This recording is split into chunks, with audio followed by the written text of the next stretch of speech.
El becerro de oro, la idolatría del pueblo y la intercesión de Moisés. Un pueblo liberado, pero esclavo del miedo. Imagina esto. Acabas de salir de una vida de esclavitud, has cruzado un mar en 1000 pedazos, y has sido guiado por una columna de fuego. Todo parece un sueño hecho realidad. Pero de pronto, tu líder desaparece en una montaña envuelta en nubes, y el tiempo pasa, y nada. ¿Qué haces? ¿Esperas con fe? ¿O buscas algo tangible, algo que puedas ver, tocar, adorar? Este es exactamente el drama que vivió Israel en el desierto, un pueblo recién liberado de Egipto que, en un momento de incertidumbre, cayó en la idolatría bíblica más impactante de su historia, el becerro de oro. No fue solo un error de juicio, fue una traición al pacto que Dios mismo había sellado con ellos. Y en medio de ese caos, surgió uno de los momentos más poderosos de Moisés' intercesión en toda la Biblia.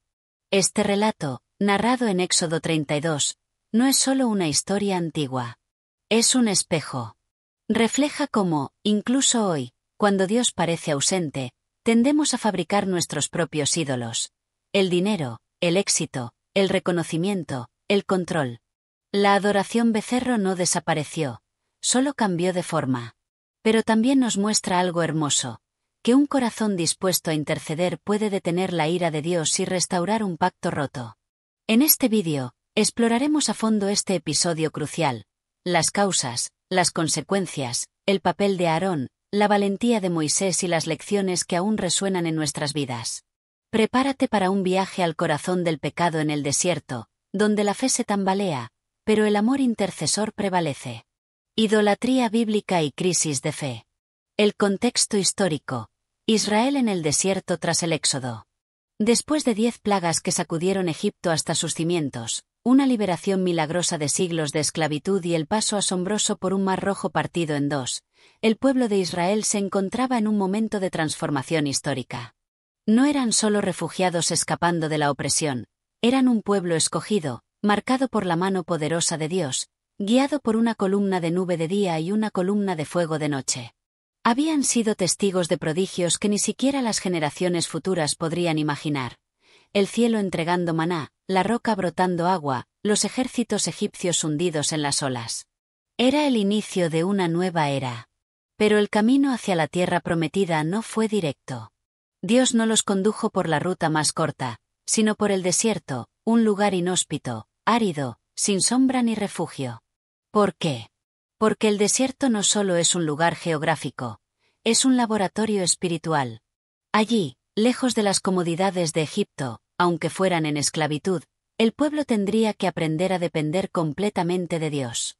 Fue en este contexto que llegaron al monte Sinaí, un lugar que no destacaba por su belleza, pero que se convertiría en uno de los puntos más sagrados de la historia bíblica.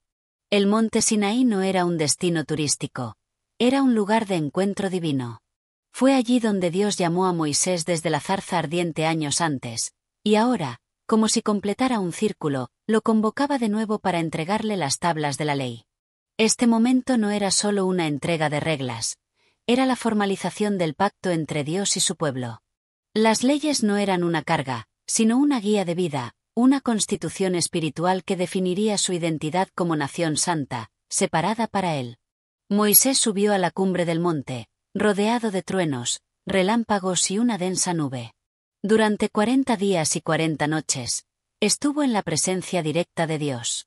No comió ni bebió, como si su cuerpo fuera sostenido por la gloria divina. Éxodo 34, 28.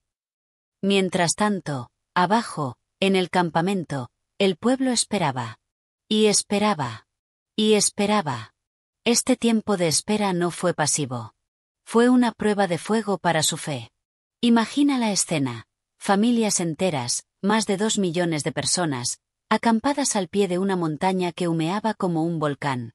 El cielo estaba cubierto, la atmósfera cargada de tensión. ¿Qué estaba pasando arriba? ¿Moisés había muerto? ¿Dios los había abandonado? ¿Era todo un engaño? La fe que había sido tan fuerte cuando vieron las aguas abrirse ahora comenzó a tambalear. El milagro del Mar Rojo ya era un recuerdo lejano. La maná, aunque caía cada mañana, no era suficiente para calmar la ansiedad del alma. Necesitaban certeza. Necesitaban un líder presente. Necesitaban algo que pudieran ver.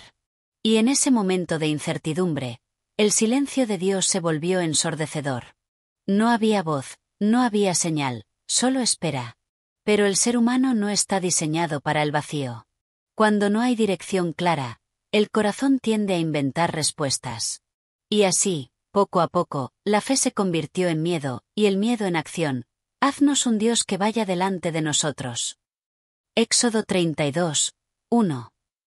Este grito no surgió de la maldad, sino de la debilidad humana. Querían seguir a Dios, pero a su manera.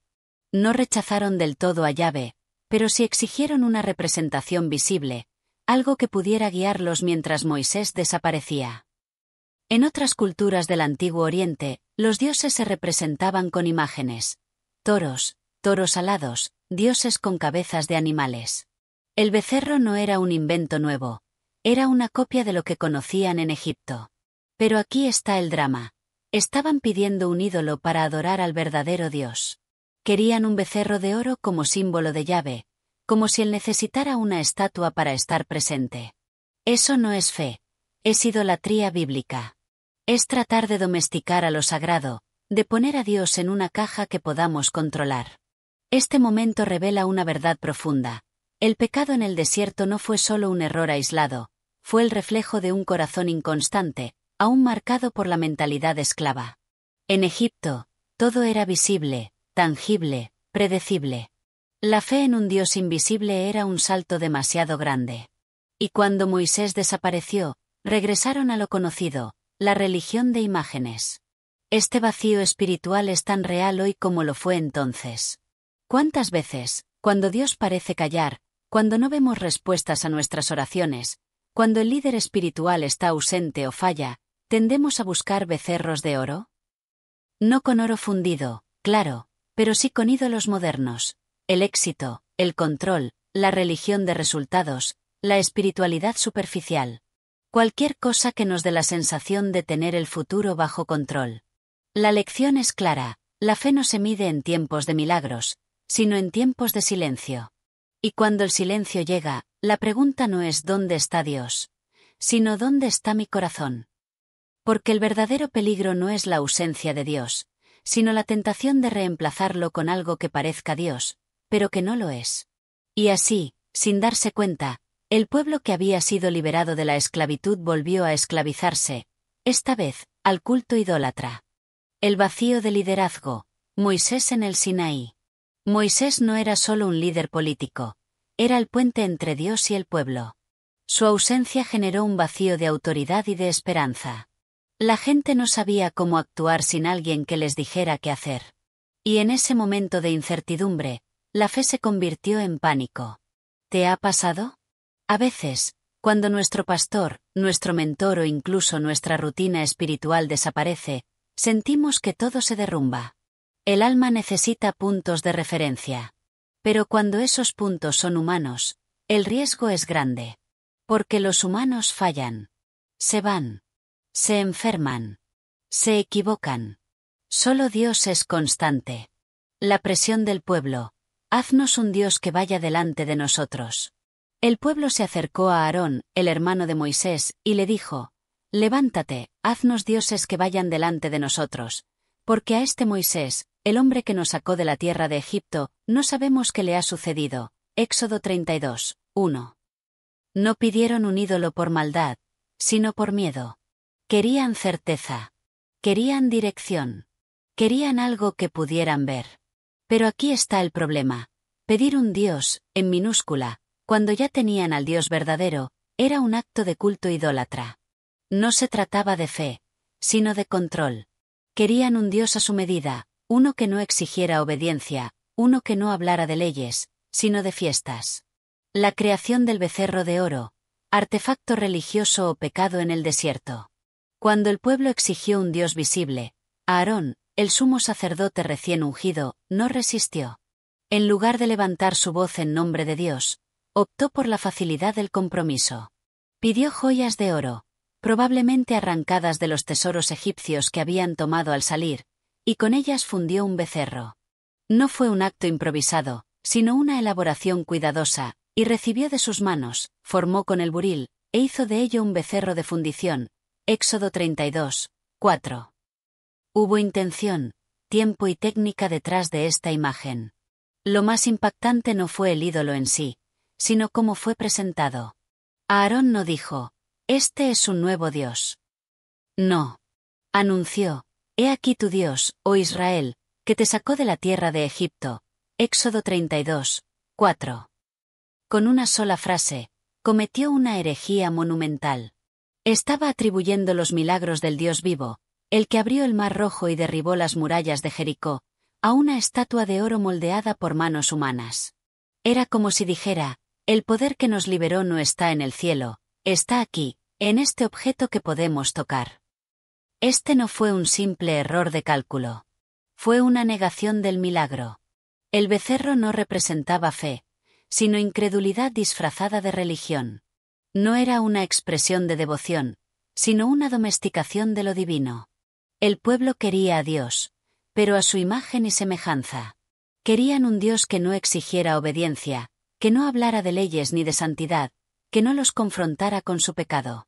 Querían un Dios que bailara cuando ellos bailaban, que callara cuando ellos callaban, que se moviera cuando ellos lo movían. Y así, el becerro de oro se convirtió en un sustituto de la presencia divina. No era un símbolo de Dios, era un reemplazo. Y en ese momento, el pacto roto comenzó a hacerse realidad, incluso antes de que Moisés bajara del monte con las tablas de la ley. Aarón, cómplice o víctima de las circunstancias. ¿Fue Aarón un traidor o simplemente un líder débil que cedió ante la presión del momento? La Biblia no lo condena con palabras duras, pero su acción habla por sí sola. No fue forzado. No fue amenazado. Él tomó una decisión. Y aunque quizás pensó que estaba conteniendo el fuego, como muchos líderes hoy, en realidad lo avivó. Tal vez Aarón creyó que un objeto simbólico, algo visible, calmaría al pueblo y evitaría una rebelión mayor. Quizás pensó, si les doy algo que adorar, seguirán creyendo en Dios, aunque sea a través de una imagen. Pero no midió el costo espiritual. No entendió que la idolatría bíblica no es solo adorar a otro Dios, sino adorar al verdadero Dios de forma prohibida. Dios había dicho claramente, no os haréis dioses de plata ni dioses de oro. Éxodo 8 y 23. Y Aarón, el líder religioso, fue el primero en violar ese mandamiento. Su debilidad no fue pasividad, sino traición pasiva. No alzó la voz. No recordó las promesas. No llamó al arrepentimiento. En cambio, organizó la apostasía. Y con ello, abrió la puerta al caos espiritual. Este es un peligro real para los líderes hoy. Muchos, por temor a perder influencia, por miedo a la crítica o por deseo de agradar, terminan facilitando el pecado en nombre de la paz. Predican un evangelio sin cruz, una fe sin sacrificio, una religión sin santidad.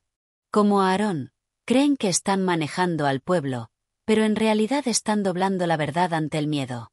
Aarón no fue un traidor en el sentido de odiar a Dios, pero sí fue cómplice por omisión y acción. Y su ejemplo nos recuerda que el liderazgo espiritual no consiste en evitar conflictos, sino en defender la verdad, incluso cuando el pueblo grite. El culto idólatra, bailes, fuego y adoración al becerro. Lo que siguió no fue una ceremonia religiosa solemne, sino una fiesta pagana disfrazada de adoración.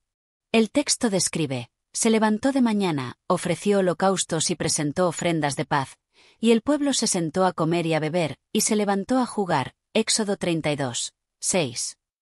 Aquí, la traducción suaviza el término. La palabra hebrea tzachak, jugar, no se refiere a risas inocentes o juegos infantiles. En otros contextos bíblicos, como en Génesis 26, 8 o Jueces 4 y 25, esta palabra está ligada a conductas sexuales, burlas o incluso actos de culto cananeo llenos de desenfreno. No es exagerado pensar que esta fiesta para el Señor, como la llamaron en el versículo 5, era en realidad una orgía espiritual y física, donde la adoración se mezclaba con libertinaje. El pueblo ofreció holocaustos y sacrificios de paz al becerro de oro. Estaban usando los métodos dados por Dios para adorar a un ídolo. Era una parodia del sistema sacrificial. Una profanación del pacto. Estaban diciendo, sí, seguimos a Dios, pero a través de este ídolo. Era religión sin revelación, adoración sin autoridad divina. Este culto idólatra no solo ofendió a Dios, lo desafió. Era como si el pueblo dijera, ya no necesitamos tu voz, tu ley ni tu presencia. Tenemos esto. Y en medio del humo de los altares, el baile descontrolado y el sonido de las risas, olvidaron quién los había liberado. Adoraban con alegría a lo que los alejaba de su libertador. Pero hay algo aún más trágico. Todo esto ocurrió mientras Moisés recibía las leyes en el monte. Mientras Dios escribía con su propio dedo, no tendrás dioses ajenos delante de mí. Éxodo 20, 3. El pueblo abajo ya estaba quebrantando el primer mandamiento. La ironía es abrumadora. El pacto se estaba sellando en lo alto, mientras era pisoteado en la tierra.